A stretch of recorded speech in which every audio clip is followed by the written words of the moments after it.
Hello guys, today we're gonna talk about two main conditions that should be met before you even start any moves towards switching your career to software development. So, the conditions that should be met. The first one. As you probably know, I was working as business trainer before for 6 years. I worked mostly with banking personnel and it was a front office personnel. I mean those people who directly speak to clients.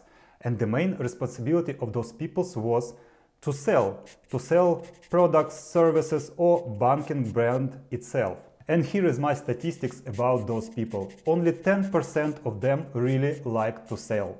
50% of them were indifferent to this profession, they simply did it for money. And 40% of them hated this profession to different extent. But when I switched to software development, I also met different people. They also hated something.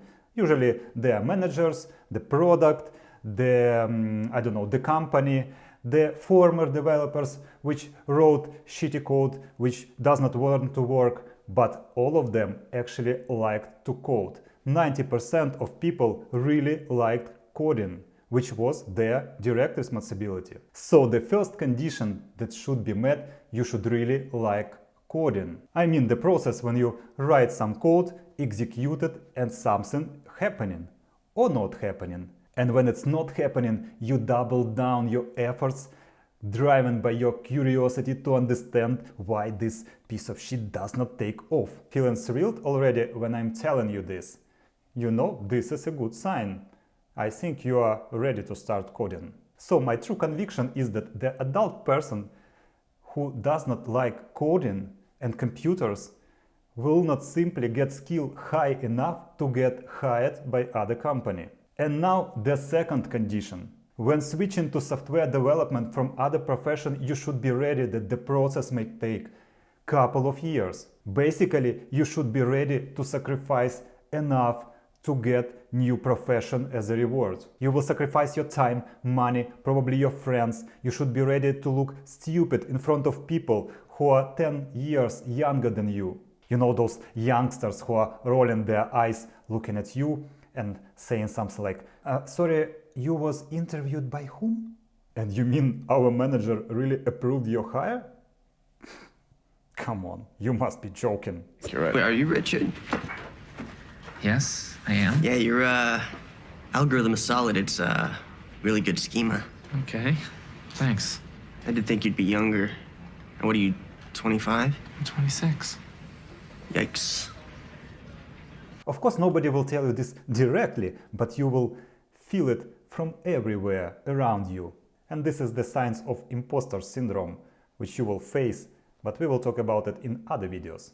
So again, coming back to the second condition, I'm speaking about commitment to go through all of this. Looks daunting?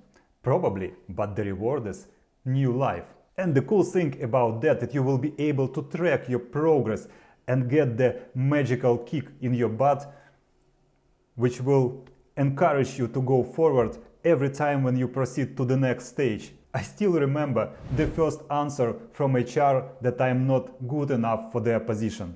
Before, they simply ignored me and didn't answer.